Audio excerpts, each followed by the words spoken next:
La voy a poner a grabar. Bueno,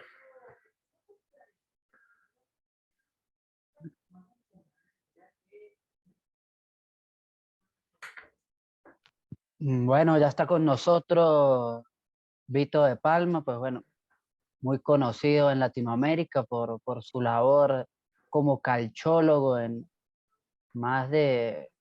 Desde que tengo uso de razón, don Vito, lo he escuchado en las transmisiones de ESPN del fútbol italiano. Así que díganos usted específicamente cuántos años son en la señal. no, yo en la señal ya llevo 24 años, desde 1998, pero estuve 9 años como corresponsal en Italia entre 2000 y 2009, y recién en septiembre del 2009 volví acá en Sudamérica y desde entonces me dedico a hacer, además de programas así, talk show, como se les llaman, pero específicamente hago relatos del fútbol italiano de la Serie A y también de competiciones europeas en general. Bueno, toda una vida. Yo hasta ahorita, hasta el próximo mes voy a cumplir 26 años. Usted tiene 24 en ESPN. Como le digo, pues desde que yo tengo uso de razón lo he escuchado en la señal, pues en esa función de calchólogo, comentando los partidos. Recuerdo también la sección de Sport Center de Supercalcio La y nada. columna, como le decíamos nosotros. Y ahora pues recientemente, contra todo pronóstico, porque sí tengo que confesar que me sorprendió un poco ese anuncio suyo de sumarse a la arena política con Fratelli d'Italia, con Giorgia, con Salvini, con Berlusconi, y bueno, estuvo un mes, poco más de un mes fuera de las señales, ocupado con todo el tema de la campaña. Cuéntenos cómo le fue en la elección. Iba en la lista para representar a los italianos de aquí de Sudamérica, nada más y nada menos que con un bicampeón de la Fórmula 1 como Emerson Fittipaldi. Así que cuéntanos un poco cómo fue el tema de la campaña, cómo se gestó esa idea de sumarse a la candidatura, y nada, cuéntanos un poco cómo fue la experiencia. Bueno, primero hay que decir, vos sos tan joven, yo te aconsejo de la vida tener siempre proyectos y siempre nuevas cosas, ¿no? Nuevos objetivos, eh, nuevas conquistas, ¿no? En tu vida. Yo ya voy a cumplir 64 años el día de Navidad, no, y trato de mantenerme joven justamente de esa manera, ¿no? Teniendo proyectos, teniendo esperanzas, teniendo ambiciones, ¿no? Yo desde el punto de vista profesional, digamos que estoy en un lugar difícilmente mejorable, en el sentido que es como si jugara en Barcelona. Ojo, no soy Messi, claramente, soy por ahí Jordi Alba, qué sé yo, pero juego en el mejor equipo del mundo, tengo mi espacio en ese equipo, soy titular, no, y la verdad es que no tengo mucha posibilidad de crecer desde el punto de vista profesional. Más bien te diría que estoy ya encaminando el final de mi carrera. Y entonces esas posibilidades que me ofrecieron el año pasado, no, la posibilidad de presentarme candidato para representar los intereses de los italianos, de la gran comunidad italiana que vive en Sudamérica, me pareció una buena manera de tratar de dar un paso más, ¿no? De crecer un poco más en lo que ha sido mi trayectoria de vida antes que profesional. No, obviamente vos nombraste tres partidos, pero yo represento Fratelli Italia y me identifico con la ideología de Fratelli Italia, no tengo mucho que ver con Forza Italia y no tengo nada que ver con la Pero, Lega. era el tema No, de la coalición, ¿no? De sí, era acuerdo una coalición, la cómo coalición funciona el sistema político de Italia. que ya 3 veces ha sido gobierno de Italia, si bien la primera vez que Fratelli Italia toma el liderazgo de la coalición, en las tres anteriores experiencias el liderazgo había sido de Forza Italia, del partido de Berlusconi, que ahora está reducido a casi su mínima expresión, menos del 8%, 8,5% hizo la Lega, y el restante casi 27 lo hizo Fratelli Italia, así que ahora es una coalición con los mismos integrantes, pero con una conducción diferente. Yo repito, no hubiese aceptado la propuesta de no haber venido por Fratelli Italia porque comparto la visión conservadora y espiritualista de la vida que tiene ese partido, ¿no? Si a mí la política en cuanto a economía, a modelo distributivo, honestamente no me interesa ni me apasiona. Sí me apasiona mucho la política pensada como propuesta de valores, propuesta de caminos, de iniciativas, de ideas, ¿no? Utopía inclusive detrás de las cuales ir. Y bueno, y siempre eso desde que tenía tu edad y mucho más joven todavía, siempre había militado bueno, en mi vida en Italia. Después en Argentina, obviamente por ser extranjero, no tuve espacio para una militancia política local. Sí, cuando se presentó la ocasión de una militancia política de los italianos hacia los italianos, obviamente que me pareció algo muy interesante. La experiencia ha sido, bueno, por un lado, tremendamente cansadora, ¿no? La verdad que duró poco, duraron 4 semanas, fue la campaña electoral, pero casi me mata, ¿no? Se hizo un esfuerzo muy grande.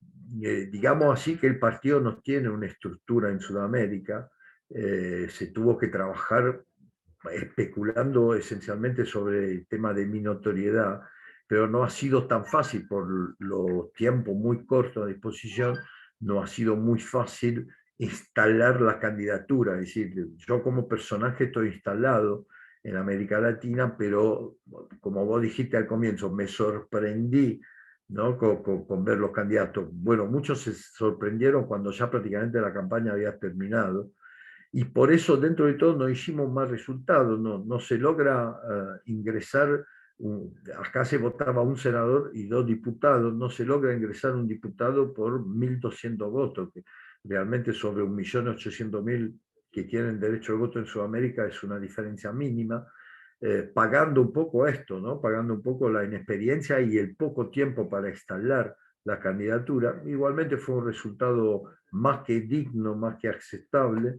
y sobre todo, ¿no? La posibilidad de mi parte de sentir cómo todo lo sembrado a lo largo de estos años en mi profesión de periodista tenía después un retorno en términos de imagen, de aprecio, de apoyo, de cariño, ¿no? La verdad he recibido muchísimo cariño en estas 4 semanas y muchísimo apoyo, y que si bien no haya alcanzado para conseguir el resultado, repito, faltó muy poco, no faltó mucho, pero si bien no haya alcanzado para conseguir el resultado, sí ha alcanzado para, digamos, darme razón en la decisión de participar, y sobre todo me ha servido mucho desde el punto de vista humano porque ha como confirmado que lo que yo había tratado de hacer a lo largo de todos estos años, de alguna manera la gente también lo vio, no, y entonces, bueno, repito, esto es como un deporte, se gana, se pierde, hay que sonreír, hay que saber aceptar el resultado, pero lo importante es participar y la sensación de haber dejado todo en la cancha. Yo esa sensación la tengo, sé que jugué lo mejor posible dentro de mis capacidades, estuve muy cerca de ganarlo el partido, así que dentro de todo tampoco fue un resultado catastrófico. Así que ha sido una buena experiencia, no sé si la voy a repetir en futuro, porque honestamente ya estoy bastante viejo y creo que el mundo tiene que ser de los jóvenes, hay que saberse también, ¿no? Apartar y dejarle espacio a los más jóvenes. Si todo anda bien, y yo calculo que sí que todo va a andar bien, recién se va a volver a votar en 5 años más, así que dentro de 5 años tendré casi 69, honestamente no me veo participando a una nueva elección, pero mientras tanto voy a seguir trabajando paralelamente a mi actividad de periodista para tratar de darle una estructura, que es lo que le faltó al partido en esta oportunidad, darle una estructura, porque creo que las propuestas que tiene ese partido son propuestas con mucha llegada a los jóvenes, son propuestas que atractiva para quien no encuentra respuesta en la política tradicional, esa política divisiva de diferentes intereses económicos, de considerar al ser humano como un ser material, como un ser productivo.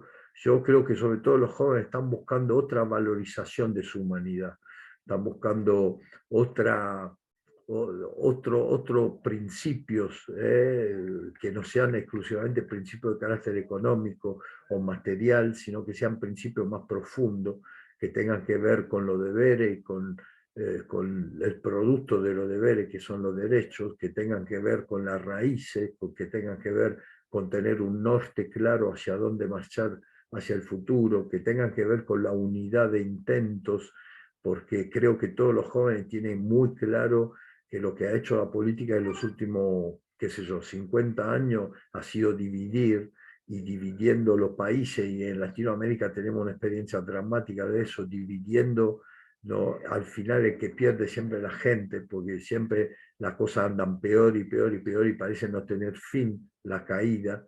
Y cuando la respuesta sería tan fácil, sería tratar de unirse, no de dividir, sino de buscar coincidencias y principios comunes. Así que en esa lucha, por más que sea viejito, yo siempre voy a estar, siempre estuve en mi vida, lo hice como persona individual, lo hice como profesional de la comunicación, lo hice como político en esta última etapa y lo voy a seguir siendo como amigo de los jóvenes, vamos a decirlo así. Porque yo realmente me siento, tengo 4 hijos y el 7º nieto en camino. Así que esa es la parte que más me gusta de mi vida y que eso es lo que puedo poner a disposición de la nueva generación.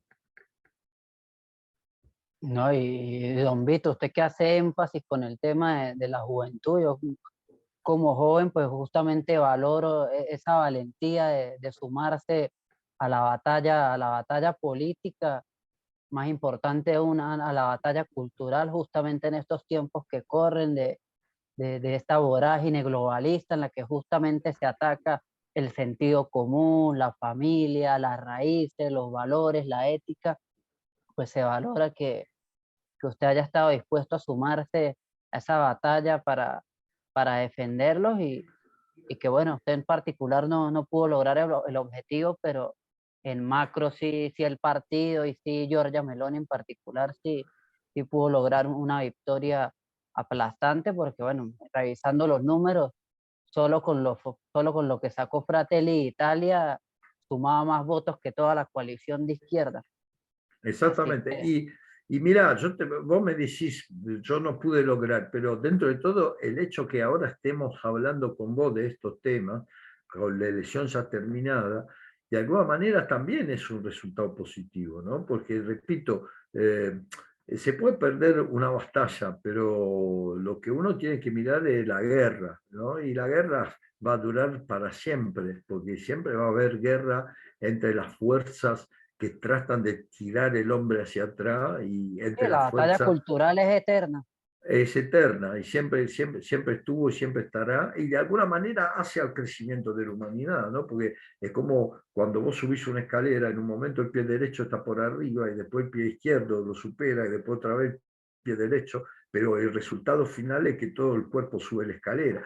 Entonces, esas etapas diferentes, la dialéctica, ¿no? Entre las diferentes ideas, entre esa batalla cultural, esto es lo que hace a la vida de la humanidad, pero la vida de la humanidad está, sin lugar a dudas, crece, tiene momentos de baja, tiene momentos de alta, pero en su conjunto, si tomamos los últimos 2000 años, por algo dividimos la historia en antes de Cristo, después de Cristo, ¿no? Y en los 2000 años que llevamos después de Cristo, sin lugar a duda, hay menos violencia, hay menos muerte, hay menos... Bueno, hoy estamos viviendo una época oscurantista, hoy estamos viviendo una época en la cual hay fuerzas muy poderosas que van en contra de la vida, en contra de los valores básicos, yo te diría hasta de la evolución, ¿no? Nos quieren retrotraer, inclusive se escuchan cosas tan absurdas como el transhumanismo, ¿no? Bueno, pero esto siempre Un existió. regresionismo que nos Sí, lo venden sí, como progresismo y la bueno, cosa, la cosa insólita, Luis, es que lo que se dice en progresista, en realidad, si uno mira,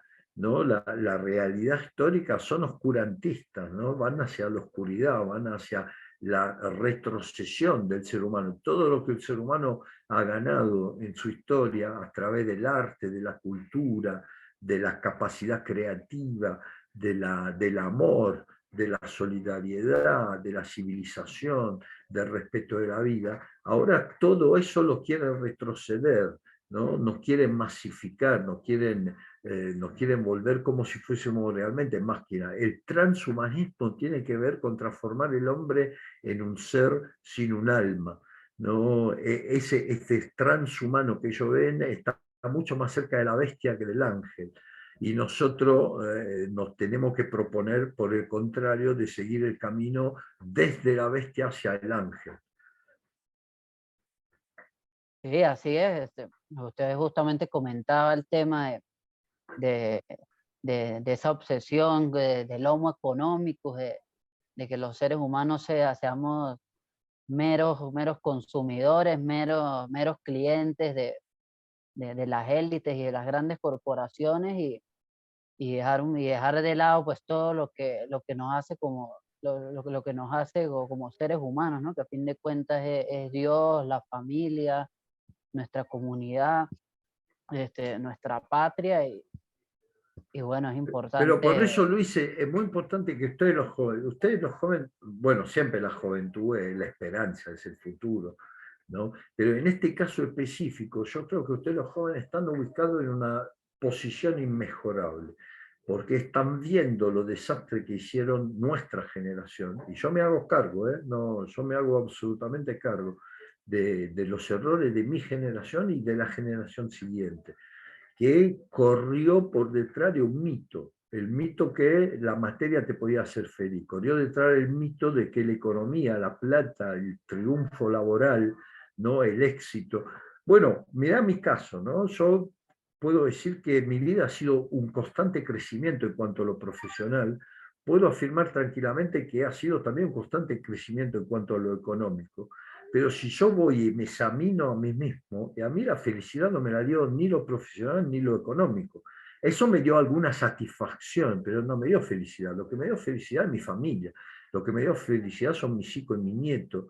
Lo que me dio felicidad es tener una compañera de vida de 42 años de lucha juntos. Nos casamos que éramos dos niños. Y todos nos decían, pero ¿cómo van a hacer? ¿Cómo van a sobrevivir?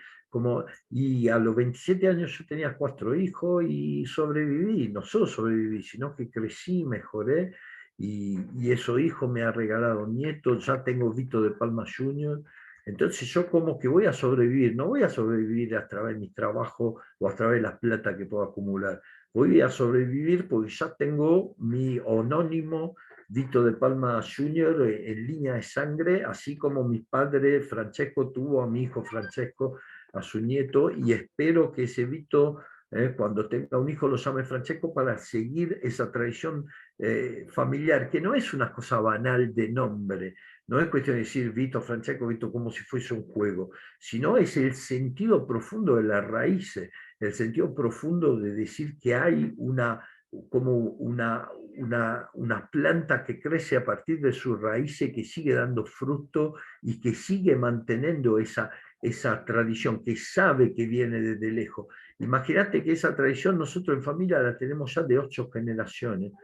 A 30 años por generación son 2 siglos y medio.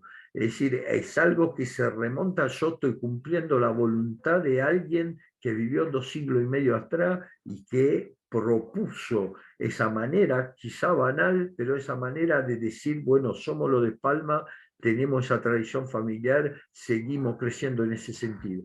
Y después de 2 siglos y medio, esa persona en el cielo donde esté debe estar muy feliz, ¿no? Debe sentirse realmente que sigue viviendo en el nombre de su descendencia ya después de tanto tiempo, ya después de tanta generación. Bueno, ese sentido, en mi caso, es un caso especial de una familia, un hecho familiar, una tradición familiar, pero eso debería ser la búsqueda de cada ser humano. Buscar las razones de la felicidad, del éxito, del crecimiento, buscarla en lo humano y no en lo material. Sí, concuerdo totalmente en esa cosmovisión del mundo, don Vito, pues aparte de la admiración que digo que siempre le he tenido por su profesión, por su trabajo en ESPN como comentarista, pues la verdad que me emocionó mucho saber que una persona que admiraba por otras cuestiones profesionales, pues que también, también este, pues concordáramos con muchas cosas de la forma de ver el mundo, de la forma de ver la vida y que usted fuera pues un soldado más en esta batalla cultural. Sí, bueno, eso es lo más lindo, ¿no? Encontrar correspondencia. Vos sabés que cuando yo empecé la campaña electoral, por una cuestión de edad, de lenguaje, eh, pensé, digo, qué difícil va a ser llegarle a los jóvenes, ¿no? Digo, voy a tener menos dificultades con la gente de mi edad, pero voy a tener muchas dificultades de llegarle a los jóvenes simplemente por una cuestión de lenguaje, ¿no? Ustedes manejan un lenguaje, permitidme el término digital, ¿no? Yo soy analógico, ¿no? Entonces veía ahí la dificultad. Y te digo, una de las más grandes satisfacciones que me deja esta experiencia es que por el contrario, he tenido mucho más apoyo, mucha más correspondencia con chicos de tu edad. Eso que vos me estás diciendo ahora a mí me conmueve profundamente, pues quiere decir que lo que yo que consideraba la mayor dificultad, en cambio ha sido la mayor ventaja. Le he llegado con más facilidad a los chicos como vos, a tu generación, le he llegado más fácil a los digitales que a los analógicos. Y lo cual, si uno lo piensa ahora, tiene sentido. Porque mientras ustedes están buscando con esperanza ante la desesperación de un mundo casi destruido que le están dejando, de un mundo que ha perdido totalmente el rumbo y que parece dirigido hacia escenarios realmente que ni siquiera Orwell en su pesimismo histórico había imaginado tan feo, ¿no? Y la verdad que en cambio lo de mi generación para reconocer el error cometido, debería renegar toda su vida. Es decir, si yo tomo uno de mi edad que ha vivido y ha luchado y ha trabajado con un sentido materialista de la vida, y hoy para darme la razón a mí y decirme, sabés que tenés razón, sabés que me equivoqué, debería de reconocer que toda su vida fue un error, y eso es muy duro, es muy doloroso, nadie lo hace con tanta facilidad. Por eso ahora me explico, porque es más fácil llegarle a ustedes los jóvenes, porque ustedes están buscando respuestas, están buscando soluciones diferentes a lo que ven que fue un fracaso. Entonces aparece una voz diferente que le dice algo diferente y la escuchan. El de tu edad no quiere escuchar, el de mi propia edad no quiere escuchar, no quiere saber que se equivocó, no quiere admitir que porque se le termina la vida y no tiene otra para vivir. Y entonces si tiene que tomar conciencia y reconocer que estuvo equivocado, que equivocó el rumbo, que desperdició una vida, obviamente que eso es muy doloroso y no lo va a hacer. Por eso, repito, es mucho más fácil llegarle a ustedes los jóvenes y es mucho más útil en última análisis, ¿no? Porque no vamos a ser los viejos los que vamos a cambiar las cosas. Este viejo puede lanzar alguna idea, dar algún ejemplo, mostrar alguna trayectoria que le pueda servir a ustedes para decir, no, no es verdad, se puede también hacer una buena carrera, se puede también vivir sin descuidar la familia, sin descuidar los ideales, sin descuidar los valores más profundos de un ser humano. Puedo servir de esto, pero está claro que lo que van a servir al mundo son ustedes los jóvenes. Lo que tienen que entender que la vida no vale la pena de ser vivida si no está jugada en función del altruismo. Hay una frase muy linda, quizá parece muy extremista, pero es muy linda. El que no vive para servir no sirve para vivir. Y si no vivís para servir, te vas a dar cuenta que no servís para vivir cuando sea demasiado tarde para cambiar.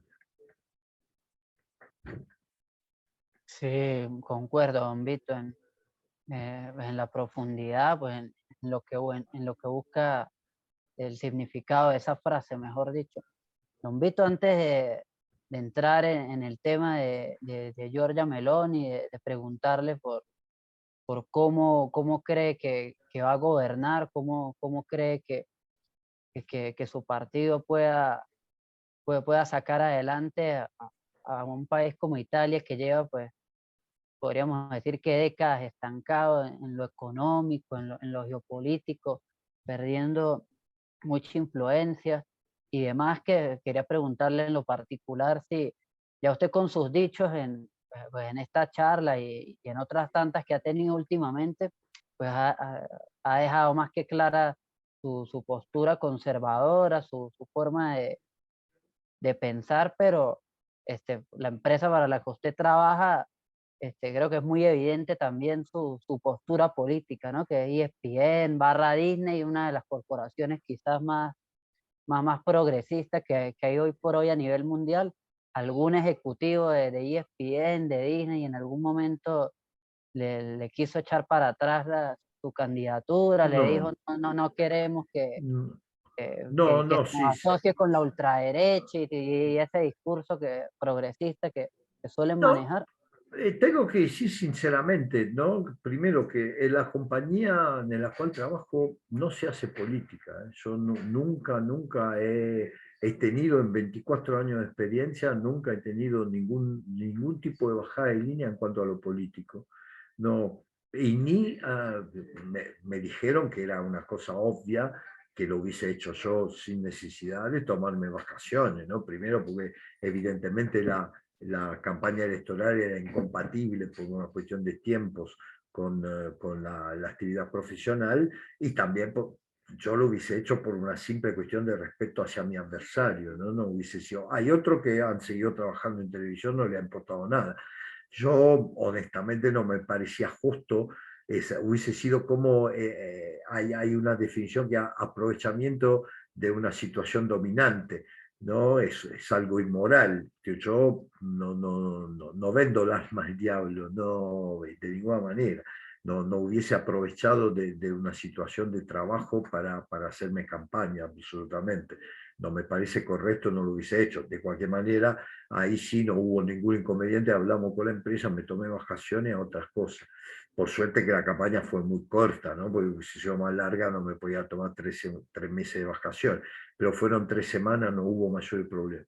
Yo hasta ahora nadie, al contrario, todo el mundo me apoyó, los italianos que estaban en el canal, todos votaron para mí, tuvo mucha solidaridad por parte de los compañeros, de los amigos que uno tiene en el canal. No, yo no tuve ningún, hasta ahora por lo menos, y volví a trabajar, ya hice 2 partidos, ahora el fin de semana tengo 5 partidos, así que no, yo no veo no vi, y honestamente me hubiese llamado la atención ninguna dificultad en ese sentido.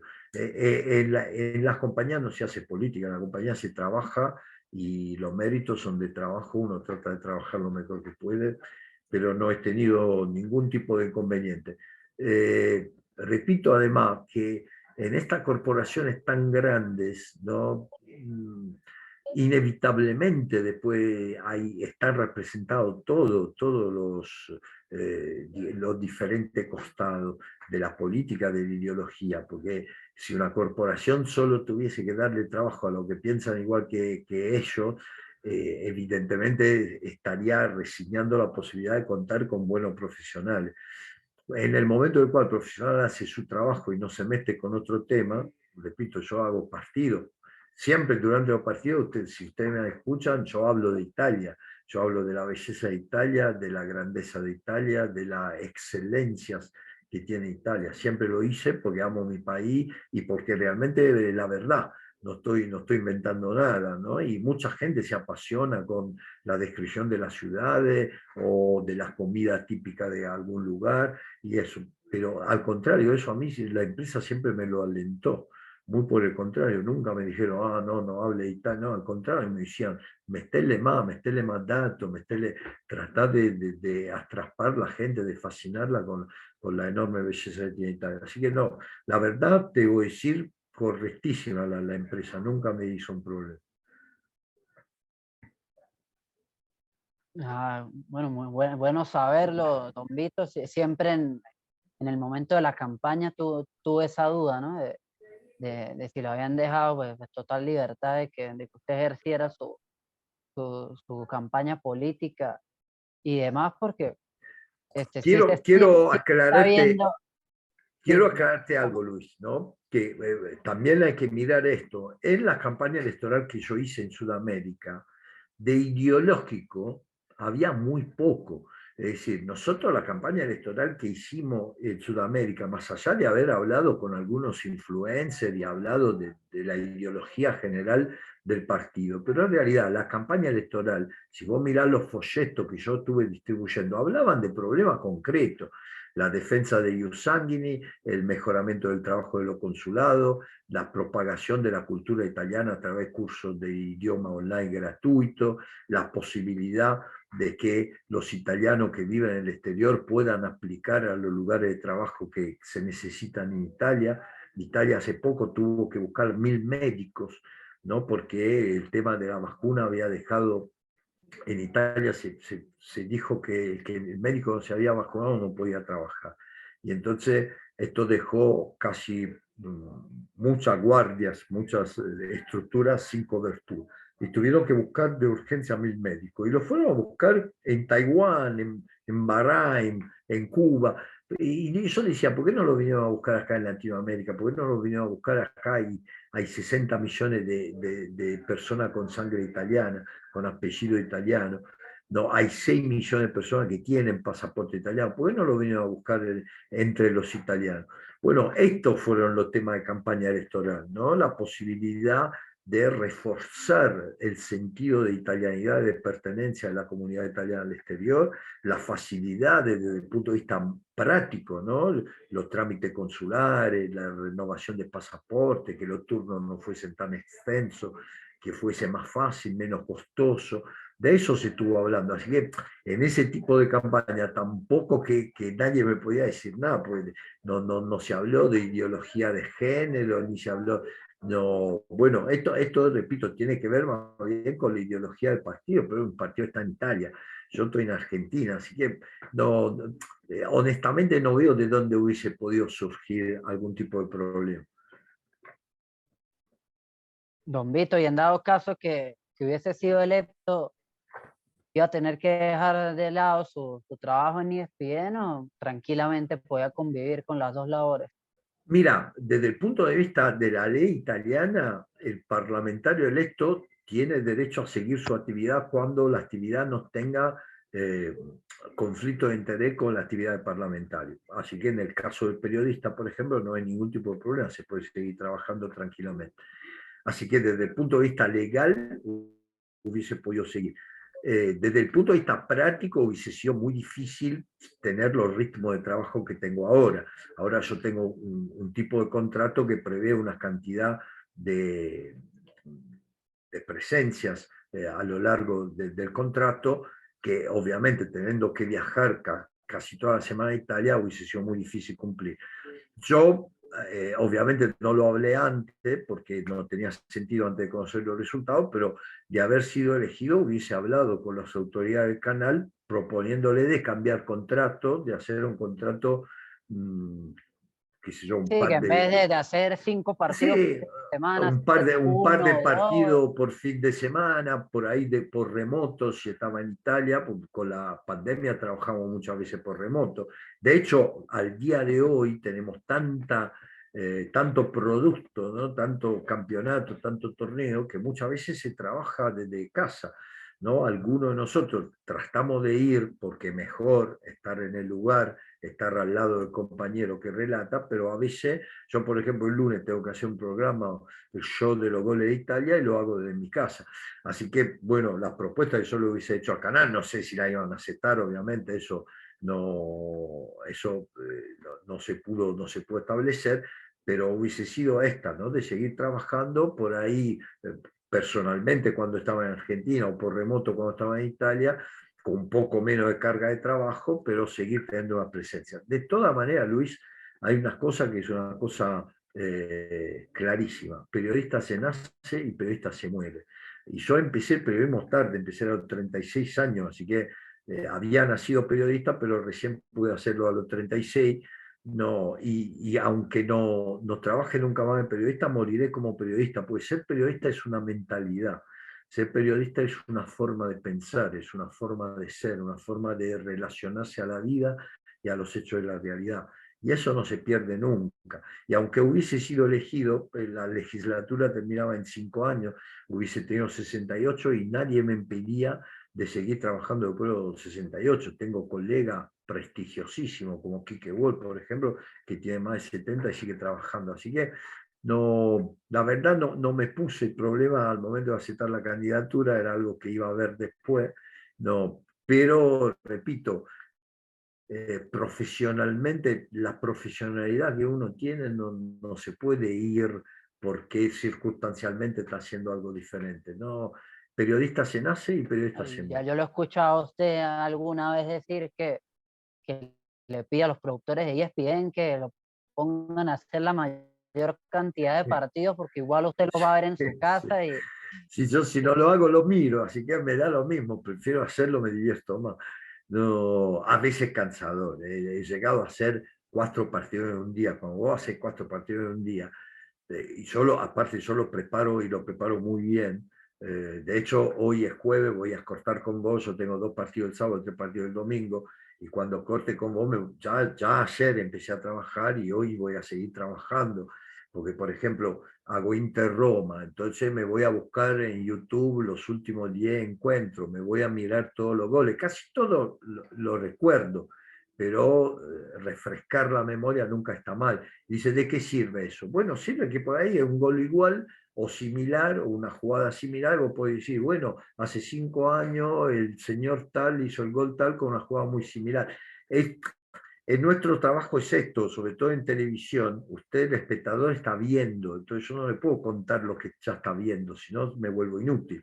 Le tengo que contar algo que usted o está viendo y no, pero no ve, o está mirando pero no lo ve, no lo reconoce, o algo que tenga que ver con lo que está viendo y que pero usted no recuerda o usted no tiene presente en ese momento. Entonces las estadísticas, el historial, los jugadores que jugaron juntos. Y eso se trabaja, porque por más que uno tenga buena memoria, hay que elaborar, hay que preparar los partidos.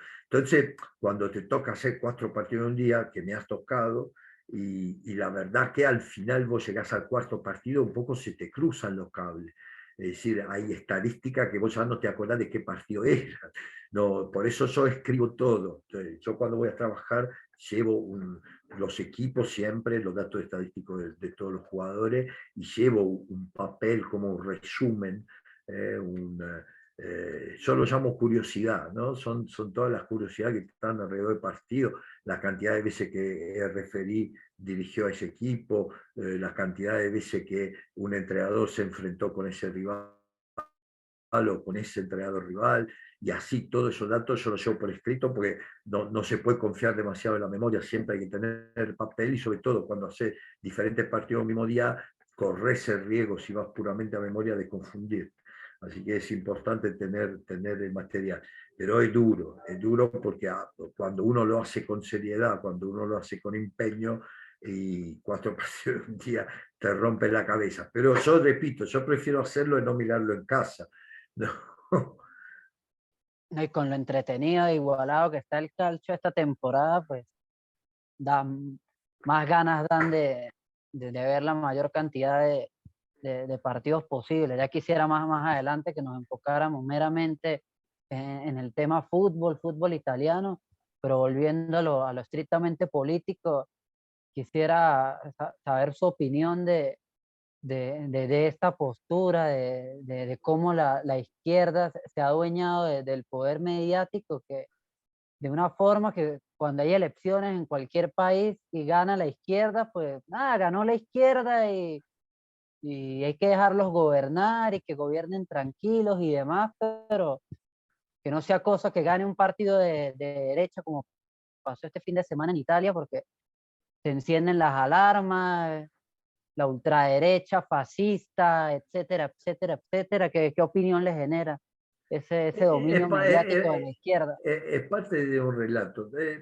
Mira, hay que decir algo, ¿no? Que hay que reconocerle a la izquierda que muchos años atrás, más de 70 años atrás, la izquierda teorizó toda una serie de cosas. Por ejemplo, nosotros en Italia lo tuvimos Antonio Gramsci, Antonio Gramsci, estando preso en el curso del régimen fascista, escribió, y escribió estas cosas que vos estás diciendo, escribió que para tener hegemonía política en un país hay que dominar la cultura, hay que dominar la educación, hay que dominar los medios de comunicación, hay que dominar la magistratura. Y entonces a lo largo de toda... a lo largo de toda esa década, ellos fueron copando despacito, fueron metiendo a las personas, fueron haciendo lobby, fueron... Las personas de bien, ¿no? Hacen las cosas bien por su cuenta, ¿no? Yo, si me toca hablar, hablo con sentido común y con el mejor de los sentidos, ¿no? Con la mejor de las intenciones, pero no me organizo para copar mi lugar de trabajo. En cambio, ellos se organizaron, ¿no? En cambio, ellos querían tener hegemonía. Entonces se fueron organizando y fueron copando de a poquito todos los espacios. Por eso ahora no hay que asombrarse de eso, ¿no? Porque ese ha sido un trabajo político que han hecho y lo ha hecho muy bien. Pero, yo tengo muchos amigos en publicidad, ¿no? Y los amigos que están en publicidad me dicen, mira, Víctor, nuestro trabajo es muy importante, ¿no? Es un trabajo lindo, además creativo, pero al final lo que manda es el producto. Es decir, que vos haces una publicidad maravillosa de un mal producto, lo que más antes, porque la gente lo va a comprar y se va a dar cuenta antes de que es malo el producto. Entonces, al final lo que manda es la calidad del producto. Vos podés hacer la mejor publicidad del mundo, pero si vendés una galletita que tiene sabor desagradable, no la vas a vender. La van a comprar todo por la publicidad, la van a probar, van a decir qué porquería es esta. Y eso inclusive te perjudica en la próxima publicidad que vas a hacer. ¿Qué quiero decir con esto? Quiero decir que cuando lo que vos llevas adelante es mentira, cuando lo que vos llevas adelante es oscurantista, cuando vos lo que llevas adelante va en contra de la naturaleza más profunda del ser humano, no importa cuántas culciones, no importa, lo que va es una cuestión de tiempo, es una cuestión de que la mentira se revele como tal. Por eso yo te hablo de generación. A mi generación le vendieron un verso. Le dijeron, mira, haciendo esto, vas a ser más feliz. Le vendieron ese verso. La gente lo hizo y hoy se encuentra delante de la mentira, ¿no? Y como te decía antes, es muy difícil reconocer que te equivocaste toda una vida. A ustedes, los jóvenes, la mentira les resulta evidente. Por lo menos lo que quieren estar solo y no comerse el verso que le quieren vender, Ese es el ¿no? A ustedes problema, les que resulta evidente.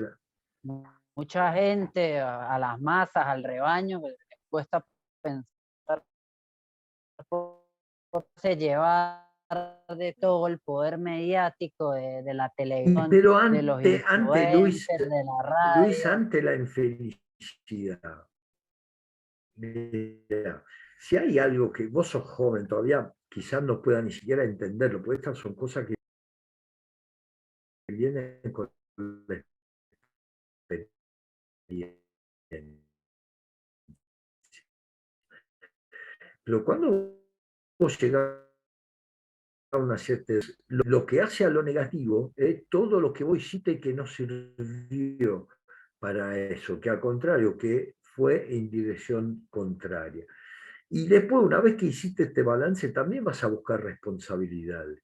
También vas a empezar a decir, bueno, ¿por qué hice eso? ¿Cómo hice eso? Entonces, por más que la gente pueda ser superficial, que ya no se lea tanto, que ya uno se deje llevar un poco por lo que te dicen en televisión o que te dicen por radio, pero lo que no se puede mentir es sobre la cuestión del fracaso. Cualquiera puede ver que ese mundo está en un camino equivocado. Cualquiera puede ver que, mirá, acá en Latinoamérica, más que en cualquier otro lado del mundo, Latinoamérica en los últimos 30, 40 años ha venido permanentemente por abajo, permanentemente por abajo. ¿no? Un continente bendecido por Dios que tiene todo lo que puede desear un continente, enorme espacio incontaminado, todos los recursos naturales, toda la materia prima, 30.000 kilómetros de costas, no, diferentes climas, pues pasa al Ecuador de por medio, así que tenés boreal y tenés austral y tenés coincidencia, y repito, la materia prima, gas, petróleo, oro, litio, todo lo que se pueda desear. Y mirar la historia en los últimos 3 décadas, 4 décadas, y viene para abajo y viene para abajo, y eso no se puede mentir. Podés tener toda la radio que quiera, podés tener toda la televisión que quiera. En un momento la gente empieza a verla, y ojo, porque cuando la gente empieza a ver la verdad y se da cuenta que le mentiste, pobre de esos comunicadores que mintieron, pobre, porque después, cuando la gente no la puede recuperar su vida, lo que desarrolla es revancha. Es decir, vos me mintiste, y yo eché mi vida a perder por la mentira que me contaste. Ojo con eso, porque también existe un peligro. Por eso cada tanto en la historia hay revoluciones. Por eso cada tanto en la historia hay ruptura, ¿no? Porque siempre hubo un relato oficial, siempre, no es de ahora. Y bueno, y en un momento ese relato termina fracasando y la gente termina cambiando, revolucionando, dándole vuelta a las cosas.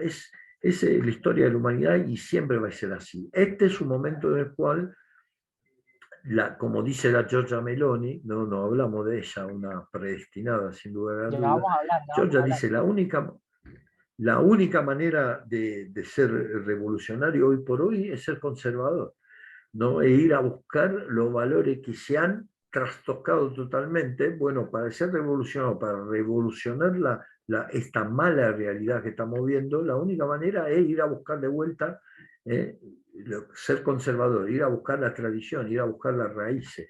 La planta se ha torcido, lo único que queda bien puesto son las raíces, hay que ir a buscar las raíces para tratar de enderezar la planta. No, así que yo repito, no, es verdad que hay una hegemonía muy fuerte en los medios, es verdad todo eso, pero al final eso le termina jugando en contra. Al final, porque al final lo único que cuenta es la realidad. La única verdad es la realidad, decía un político argentino. Y al final es esa realidad las que marca el que mintió, el que dijo la verdad. Y te podés ajustar, pero te podés ajustar hasta un cierto punto. Y repito, ustedes los jóvenes, ¿no? Son los que están mejor perfilados, pues están viendo lo que pasó. Están viendo lo que pasó al costado de ustedes, adelante de ustedes, en las generaciones anteriores. Y bueno, y si no son tontos, van a saber esquivar la piedra con la cual tropezamos nosotros. Sí, así es, don Vito.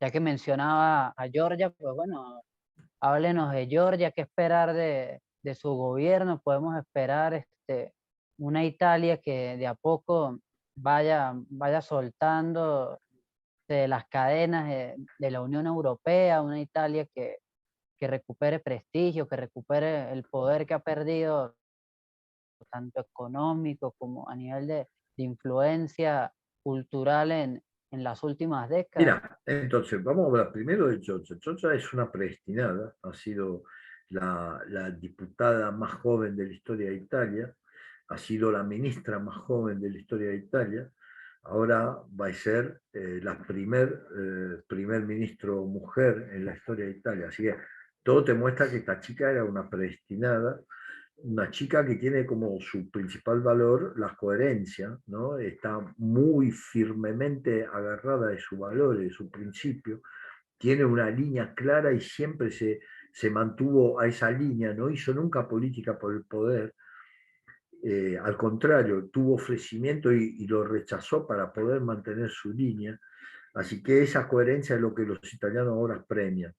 Con respecto a Italia y al gobierno de Italia, acá estamos hablando de otras cosas. Acá estamos hablando de un país que ya no es un país independiente. Acá estamos hablando de un país que los entregadores, los traidores, los señores que lo gobernaron por muchos años, lo han entregado y por lo cual ahora los márgenes de maniobra que tiene un gobierno son extremadamente reducidos, extremadamente reducidos. Para que vos tengas una idea, Italia tiene un 150, más deuda, una vez y media de deuda de lo que produce en todo un año. No, es como decir que no puede en este momento gastar dinero, tiene que reducir el gasto para achicar esa deuda. No solo los intereses de esa deuda se llevan más plata de toda la salud pública, por ejemplo. No, además no tiene moneda propia, no tiene soberanía monetaria, porque normalmente esa clase de problemas se arregla a través de el uso de la moneda, ¿no? Devaluar o revaluar, o emitir o no emitir, y eso Italia no lo puede hacer, no, porque no tiene moneda propia. Y tampoco es la idea de salir de Europa, no se puede salir de Europa. Italia está en Europa, es un hecho geográfico. Lo que hay que cambiar de Europa, lo que hay que cambiar de Europa está mal hecha. De Europa está hecha pensando en una comunidad sin identidad. Es como si nosotros hiciéramos un grupo de amigos y para hacer ese grupo de amigos pusiéramos como condición que nadie tiene una personalidad propia. ¿No? ¿Cómo podemos ser amigos si no tenemos? ¿Qué hay de lindo en un grupo de amigos? ¿No? Que hay diferentes caracteres, hay diferentes maneras de comportarse, hay diferentes ideas, hay diferentes afiliaciones futbolísticas o afiliaciones políticas, hay diferentes gustos musicales, hay diferentes gustos culinarios. Esto hace un lindo grupo de amigos. Esto hace, sí, puede haber algo común. A todos nos gusta ir en bicicleta y nos juntamos porque a todos nos gusta ir en bicicleta. Pero después el grupo va a funcionar porque vos sos rubio, yo soy morocho, a vos te gustan la rubia, a mí me gustan la morocha, porque vos sos del Inter y yo soy de la Roma, porque a vos te gusta la música rock, que a mí me gusta el tango, y esto hace, ¿no?, que ese grupo de amigos que se juntó por una razón, ¿no?, en el caso de un país que se juntó porque nacieron en la misma frontera, pues son todos italianos, ¿no?, o en el caso de Europa, porque son países que están en el mismo continente, pero cada uno mantiene su identidad, cada uno mantiene su forma de ser, de pensar, y eso le aporta al grupo. Eso hace que el grupo crezca, es como un equipo de fútbol, ¿no? Vos quisieras tener 11 jugadores iguales, sería un equipo que no funcionaría nunca. Hay que tener el que sabe defender, hay que tener el que sabe atacar, hay que tener el más disciplinado, hay que tener también el indisciplinado, hay que tener el que corre, hay que tener el que piensa, ¿no? Hay que tener el zurdo, hay que tener el derecho. Es decir, un equipo no va a funcionar si todos somos iguales. La Europa estuvo pensada como una masificación, como una cancelación de su verdad histórica. Tanto es así que en la Constitución de Europa ni siquiera se nombran las raíces católicas que tiene el continente, las raíces cristianas, si no queremos decir católica, porque también están los protestantes de la zona anglosajona y de la zona alemana. Pero las raíces cristianas, esas son innegables, y sin embargo en la Constitución de Europa no figuran. No, se trató de hacer una construcción que es una construcción económica, pero que ni siquiera respeta todas las reglas de la igualdad económica, porque por ejemplo Alemania paga el dinero más barato de lo que lo paga Grecia, y Grecia la mataron con esa diferencia en tasa de interés, ¿no? Pero no hay unión política, no hay un gobierno común, no hay una política exterior común, no hay una defensa común, no, inclusive hay derecho de veto, es decir, tiene que haber unanimidad para poder tomar una decisión, lo cual no funcionaría ni siquiera en un consorcio. Imagínate en un condominio de un edificio, 20 departamentos, si hubiese que tener unanimidad, el edificio en 20 años se cae porque no se haría un trabajo. Así que está mal pensada Europa, no está mal pensada, está bien pensada para conseguir lo que ellos querían conseguir. Un Para favorecer continente. los intereses principalmente de Alemania y Francia, que fueron los creadores de la Unión. Y más en general para crear un continente de consumidores, de ovejitas consumidoras, ¿no? De gente sin personalidad, de gente sin raíces propias, sin gustos, sin idea y sin valores. Se trató de masificar, fue una experimentación de masificación. No, bueno, eso obviamente que no funciona, y ahora ante la crisis dramáticamente se está viendo, ¿no? Ahora ante esa crisis, y ojo que Putin, que obviamente uno condena la agresión siempre, en todos casos, la violencia y la agresión nunca son justificables, pero también hay que entender por qué Putin lo hace, porque ve la debilidad del otro lado, porque ve que del otro lado no va a tener respuesta. Si vos ante un malo te mostrás débil, el malo va a tratar de aprovecharse, está claro. Entonces, evidentemente también en eso Europa ha fracasado, porque no ha sabido ni siquiera mostrar, ¿no? mostrarse como un ente capaz de resistir el embiste de un malo. No, y ese malo, obviamente, como se dio Lo que cuenta, hicieron fue alimentar ese monstruo, haciendo Europa dependiente de su gas, de su petróleo, y bueno, las consecuencias las sí, estamos sí, viendo se ahora. ataron así de mano y pie y mira ahora lo que pasa. Por eso, repito, los márgenes de acción del nuevo gobierno italiano son, en cuanto a los prácticos, son sumamente estrechos. Yo creo que lo importante no es un caso que si vos te vas a fijar el programa de Fratelli Italia, en el primer lugar, dice política activa para la familia. ¿Por qué? Porque nosotros entendemos que la solución de los problemas no pasa por lo económico. La solución de los problemas no pasa por lo material. La solución de los problemas pasa para volver a encontrar una identidad de pueblo.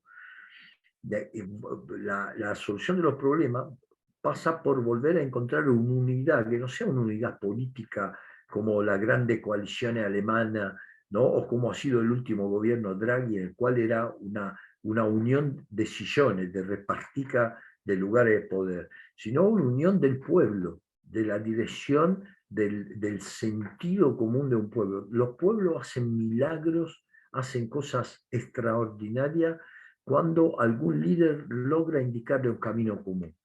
En cambio, lo que se ha hecho en los últimos 50 años ha sido dividir empleado de datos de trabajo, dividir padre de hijo, dividir marido de mujer, dividir.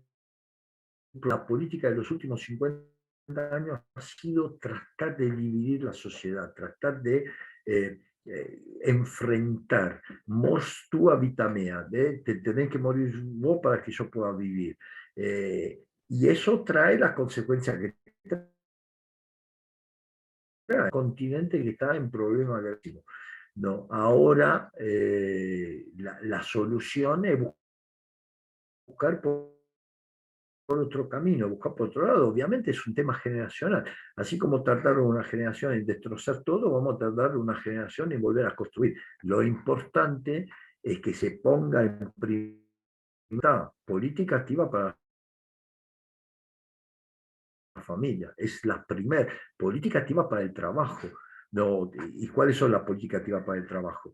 Si ustedes miran, en los últimos años lo que se ha hecho es atomizar el trabajo, contrato cada vez más corto, precariedad absoluta entre los jóvenes, un joven que le da un trabajo por 3 meses y no sabe si dentro de 3 meses lo va a renovar, cómo se va a alquilar una casa, cómo se va a alquilar, si tiene un horizonte laboral de 6 meses y después no sabe si dentro de 6 meses lo renuevan o no.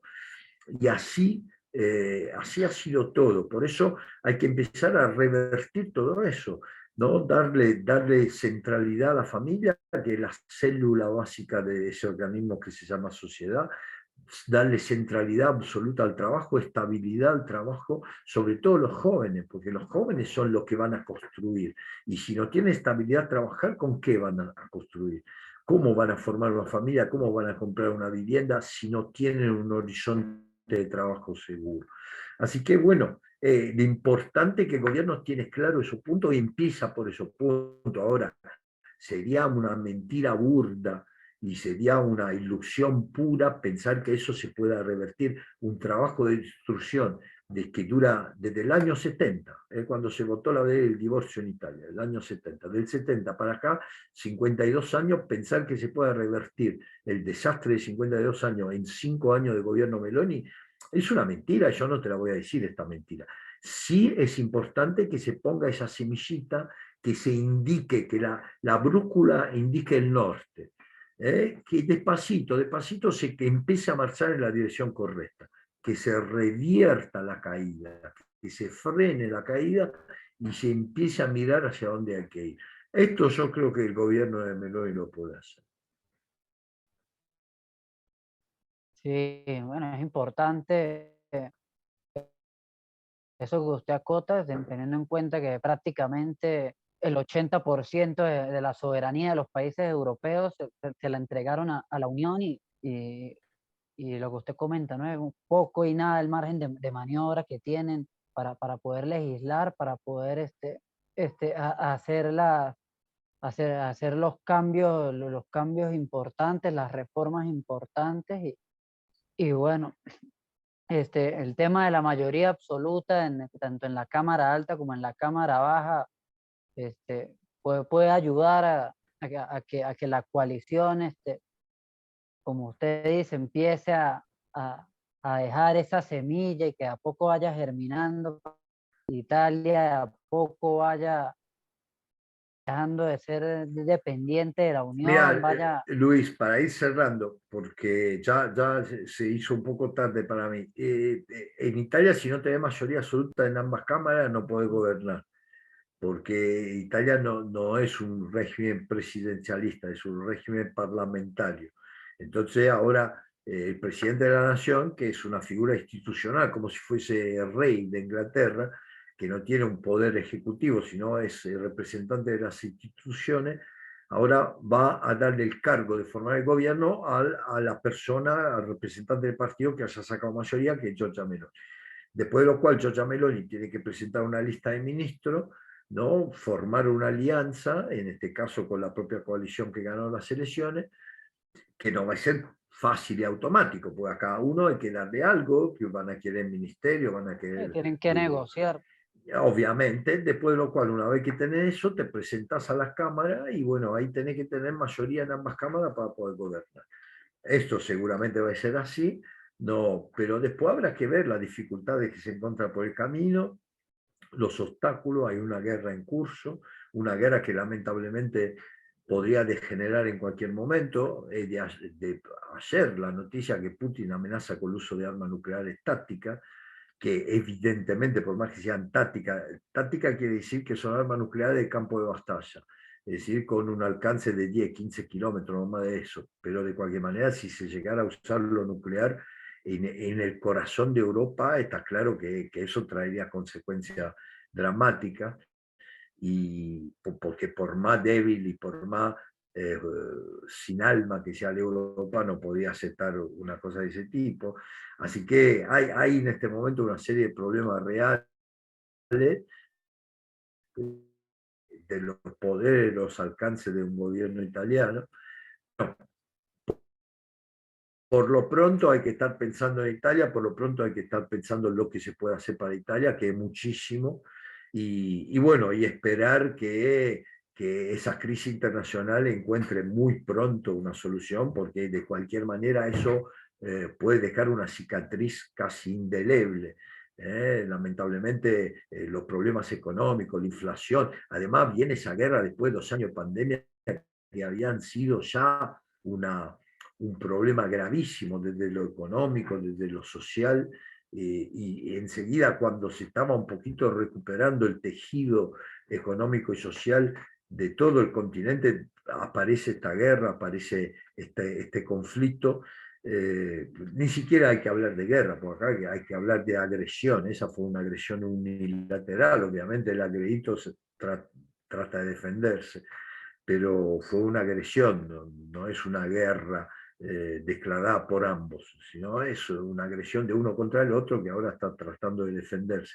El tema de las sanciones económicas seguramente tendrá a la larga efecto contra Rusia, pero ya, por lo pronto en los cortos está teniendo efecto sobre los propios países que las sanciones la establecieron, por ejemplo, por el precio de la nafta y situación compleja. Yo celebro que esa situación compleja la vaya a encarar una patriota como Giorgia Meloni. Celebro que esa situación compleja tenga una óptica, una mirada diferente de la que tuvo hasta ahora, porque realmente esta crisis en el mano de los payasos que nos han gobernado hasta ahora hubiese sido aún más dramática y y preocupante, ¿no? En cambio, uno confía que por lo menos se va a encarar desde una visión coherente y clara de los principios guía de nuestro país. Así que, bueno, dicho todo esto, después, viste, gobernar siempre es difícil, ¿no? Pues entre la teoría y la práctica, eso es como el fútbol, ¿no? Yo desde mi sillón puedo decir, las tenía que pasar a la derecha, y después estar en las canchas y capaz que no ves, ¿no? Lo que tampoco vio el jugador que estás criticando. Así que hay que estar en las canchas para entender qué quiere decir jugar. Así que voto de confianza sin duda, pero también la certeza de que es una situación, una coyuntura nacional e internacional muy complicada. Bueno, yo, querido Luis, te agradezco de haberme invitado, pero yo lamentablemente te permito una última pregunta y después me tengo que ir. No, más bien, si quiere hacer un comentario final y más bien abrirle la invitación para otra futura charla, pero ya dejando de lado el tema político y enfocarnos ya completamente en el fútbol italiano, el tema de actualidad, tema de- del estancamiento del fútbol italiano en las últimas décadas, pero ya sería pues para otra ocasión. No, Ya yo ahorita. lo que te puedo decir es que está surgiendo una muy buena generación de jugadores en Italia, que el campeonato está muy atractivo, eso es importante, pues la atracción A hacia la eso iba, factura. que el estancamiento fue que 9, 10 años, pero las No, últimas y 2, 3 temporadas están siendo muy entretenidas. el estancamiento era inevitable, Luis. Vos no podés tener la crisis, el escándalo que tuvo Italia en el 2006 sin que eso te pase factura. Es imposible. El fútbol italiano en el 2006 perdió totalmente su credibilidad. No se demostró que había gente que no arreglaba los partidos, sino arreglaba los torneos. No, que había un esquema de poder subterráneo que manejaba el fútbol, que manejaba los pases de los jugadores, que manejaba las convocaciones a la selección nacional. Lippi, campeón del mundo, se tiene que ir porque había grabaciones en el cual el hijo, que era representante de jugadores, le decía a un jugador, si firmás conmigo vas a la selección, ese firmaba y al día después estaba en la selección. Es decir, un semejante escándalo, semejante desastre, no podía no pasar factura. Era inevitable que pasara factura. Y lamentablemente, justo a caballo de eso, empezaron a tomar gran importancia los derechos televisivos. Porque antes la facturación era la boletería y la publicidad nada más. En cambio, ahora el 80% de la facturación son los derechos televisivos. Y justo Italia se encontró a perder credibilidad en el momento en el cual explotaban los derechos televisivos. Por eso ahora en Inglaterra cobra el doble que en Italia. ¿Y cómo vas a competir con uno que factura el doble que vos? Es muy complicado. Por eso yo de cualquier manera soy optimista porque está surgiendo una generación de jugadores muy interesante, porque el torneo está atractivo y al estar atractivo eso hace a la facturación. Ahora el año que viene vencen los derechos y se van a renovar y probablemente un torneo tan atractivo va a tener más pedido y eso va a hacer que aumente el precio y por ende lo que ganan los equipos y por ende lo que los equipos pueden gastar para reforzarse. Y mientras tanto hay que arreglarse con el ingenio italiano. Los mejores entrenadores del mundo son todos italianos. Si vos te fijás, los últimos años en Inglaterra ganaron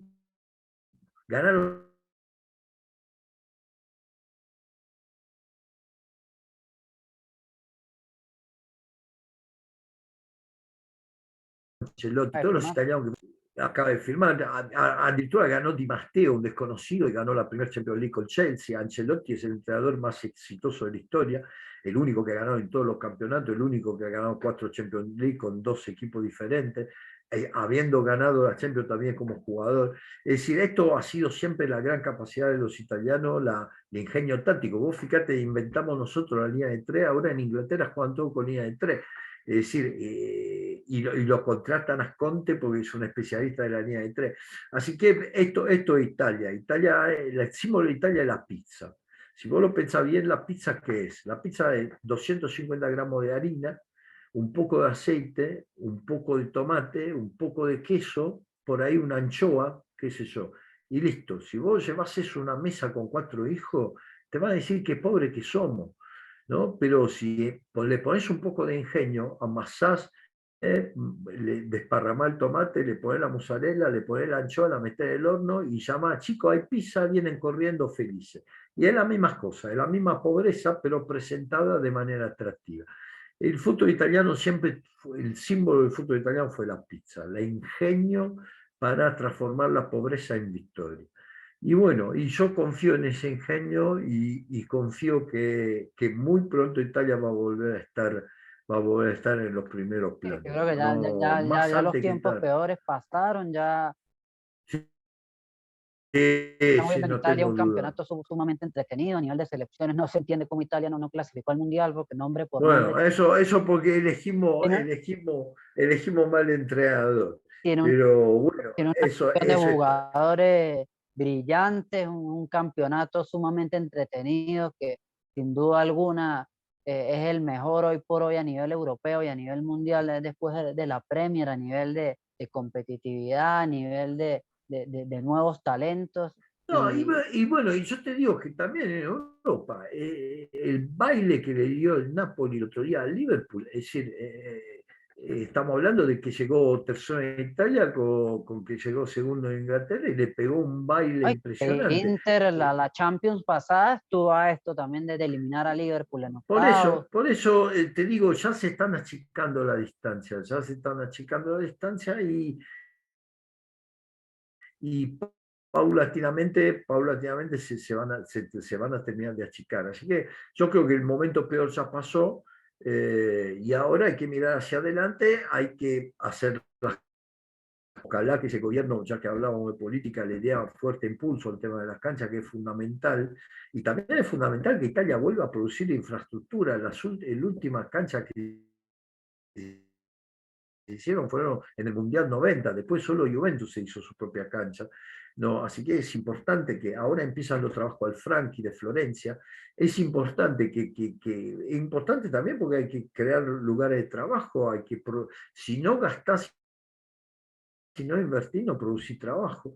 Así que, no, yo soy bastante optimista, ¿no? Nos hemos tenido que chupar el momento peor, no parecía que ese peor había terminado con la Eurocopa, ahí debieron haber cambiado de entrenador, en cambio siguieron confiando en ese hombre afortunado, que esta vez no tuvo suerte, pero la generación de jugadores está ahí, hay muy buenos jugadores, así que hay muy buenos técnicos en toda Italia, así que yo soy bastante optimista. Bueno, te agradezco mucho por la invitación, te prometo que alguna otra vez vamos a seguir hablando, pero ahora ya la verdad me tengo que Ya, un escapar. placer, don Vito. Muchas gracias por regalarnos este tiempo hablando un poco de todo y esperemos que esta no sea la última charla que podamos tener. Muchos éxitos y bueno, ya lo estaremos viendo el fin de semana en las transmisiones del Sí, fútbol italiano. empezamos sábado con Inter Roma, mirá qué partidito, ¿no?